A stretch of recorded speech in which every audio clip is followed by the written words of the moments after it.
Think of the internet as a massive web of interconnected documents.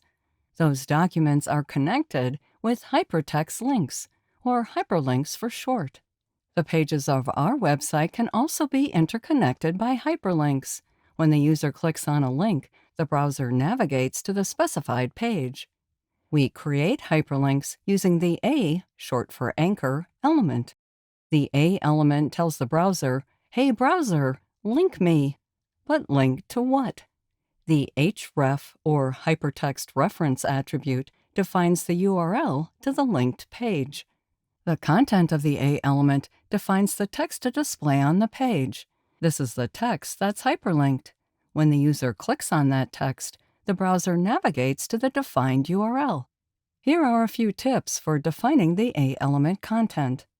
Make the content text clear as to what it links to, so buy it now next to an item to purchase, not something like click here. Keep it short but descriptive. And don't include the URL in the content text. These are messy to read and not user-friendly.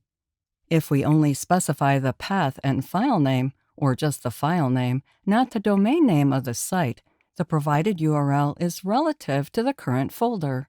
In this example, it looks in the current folder for the recipe.html file. Here is a fictitious example of an absolute URL navigating to a page outside of our website.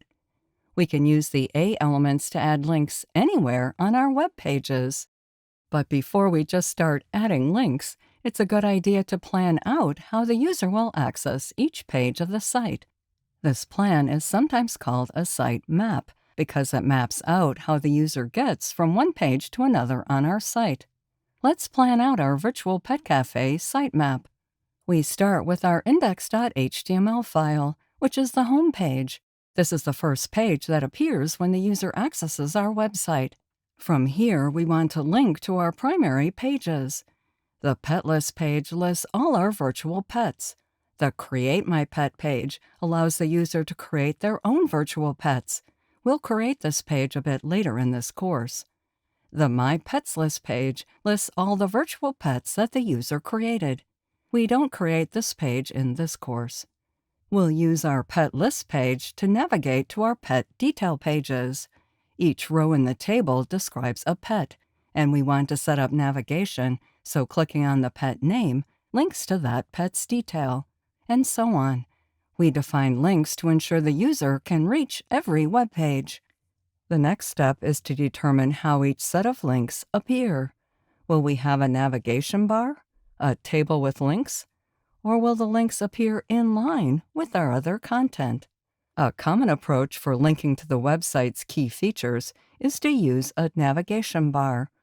We add this navigation bar to each of our pages so the user can get to our key features from anywhere on the site. To create a navigation bar, we start with the nav element, which semantically identifies a section of the page for navigation links. Since we want a list of links, we use the UL element to create an unordered list, and LI elements for each link. The result? Wait, what? That doesn't look like a top navigation bar. What's missing? If you said styling, you are correct. We'll see how to style a list as a top navigation bar in the CSS course later in this series. For now, let's add navigation links so we can access our key pages from anywhere on our website.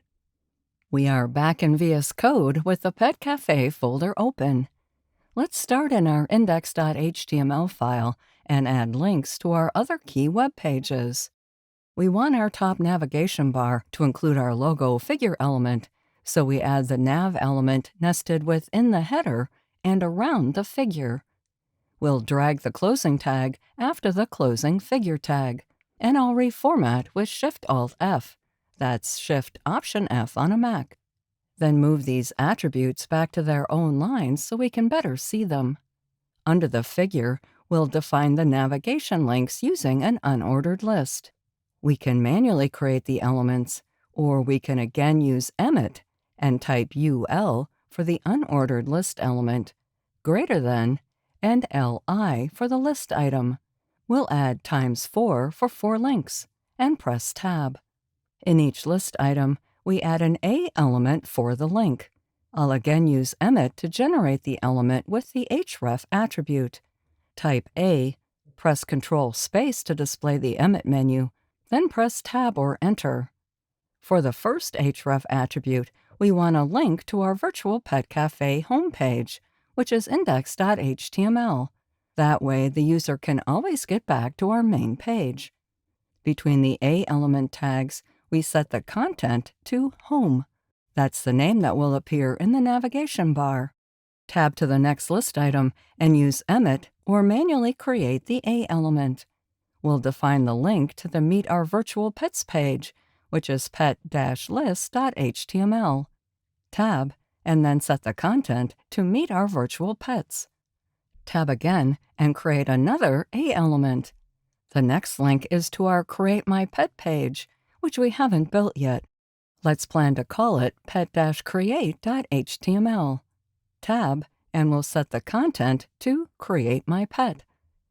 Tab to the last item and create another A element. Once the users create their own pets, they'll want to see a list of them.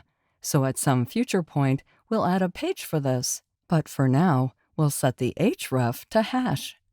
Tab, and set the contents to View My Pets. The hash in the href is called an empty fragment and links to the top of the current document. It's a good option to use as a placeholder during development instead of a future file name because it won't generate an error. We'll see what I mean in a moment. In addition to our navigation bar, let's add a paragraph of text that will link to our pet list page. Adding an inline link makes it easy for the user to navigate to another page directly from the context they are reading. Scrolling down, we'll insert the text here, just above the section element. Start with a P element, then insert the A element with href set to pet-list.html. The content of the paragraph is, Find your new best friend today.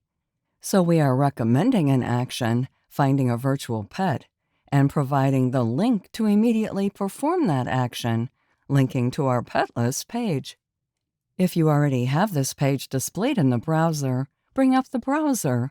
Otherwise, click Go Live to bring up this page. Notice that each of the links have a specific font color and are underlined. That's a visual clue that these items are links and are clickable. Hover over the link and we can preview its URL at the bottom of the browser. Click the second link and we navigate to the Meet Our Virtual Pets page. But how do we get back? Well, we could click the back button, but for better usability, we'll want our navigation bar to appear at the top of every page. Before we do that, let's try out our inline link. Click the back button, then click the paragraph text. It also takes us to the Meet Our Virtual Pets page. Going back to VS Code, open each of our 3 files if they are not already open. Then scroll up and copy the entire header element from our index.html file. I'll select it and press Ctrl-C.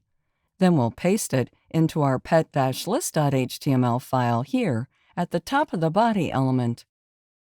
And do the same in our yo-yo-detail.html page, replacing the existing header. We'll want every page we create to have the same header with our logo image and navigation bar. Looking back at the browser, we see that the Meet Our Virtual Pets page now has navigation as well. Click the first link to navigate to the home page. It works! Now we can navigate between the pages of our website. We don't need to start and stop Live Server to serve up each of our pages. Note that if you click the Create My Pet link, you'll see an error. The browser can't get the defined file because we haven't created it yet. Click the browser's back button to navigate back. But if we click on View My Pets, nothing happens. We have a visual placeholder for our page link, but since we set the link reference to hash, clicking the link simply stays on this page. Click again on the Meet Our Virtual Pets link. Wouldn't it be nice if each of these pet names was a link to the pet's details? Going back to VS Code once again, on the pet-list page, scroll down, and let's add a link from each pet's name to that pet's detail.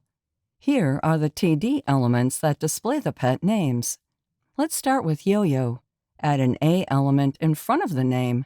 If the editor automatically creates the closing tag, drag it behind the pet name. Then set the href attribute to yoyo-detail.html. Add A elements to the other pet names as well. But since we didn't create pages for the other pets, set the href to hash as a placeholder for Ben and for Callie. And be sure the pet name is inside the A element as its content. Bring up the browser, and we see that each pet name is now a link. Click Yo-Yo, and we see our detail page. Yay! It works!